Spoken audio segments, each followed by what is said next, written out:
In our age of instant images, here is something really hard to fathom. Imagine capturing thousands of historical snapshots on film, never developing them, then you put them in storage and you forget they even exist. Well, only now, says CBS's John Blackstone, have they finally come out of the dark room. This is the further bus. This is kind of exciting. Oh, yeah.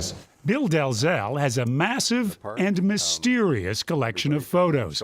There's no doubt about the time and place, San Francisco in the 1960s. Jerry Garcia, I think this was in Golden Gate Park. The mystery is who was the photographer, and why did they leave behind hundreds of rolls of film never developed. Somehow the work ended up in a storage unit. That storage unit was abandoned.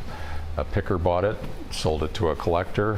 What's interesting about this is this film was completely unprocessed. So these rolls of film were discovered in a box or bag, and none of these photographs were ever seen by the photographer that made them. Wow. The collection passed through a couple of hands before Delzell, a professional photographer himself, had a chance to see them. What did you think when you first began to look at these photos? I was literally stunned by the quality of the work. The unknown photographer seemed to capture every element of an energetic and turbulent time in San Francisco, from free concerts and spontaneous celebrations to civil rights marches and demonstrations against the war in Vietnam.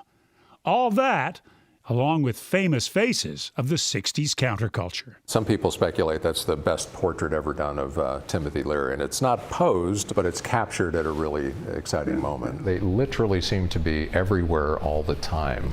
8 or 9. Delzell is now on a mission to identify the photographer and perhaps discover why these images were forgotten or abandoned. And so to think that someone spent 5 years capturing these iconic moments in time and then to have lost the work just hit me really hard. It was really unimaginable how that could have happened. And the mystery gets even deeper. There are still hundreds more photos that have never been seen by anyone. So this is 75 rolls of film that remain unprocessed. You know, these canisters haven't been opened for 60 years. Delzell raised money on Kickstarter to pay for processing the final parts of this photographic time capsule. Could be up to 2,700 images. If they're anything like the images that we have already processed, it's going to be a spectacular collection. So with more photos to come, you could say this is a developing story. John Blackstone, CBS News, San Francisco.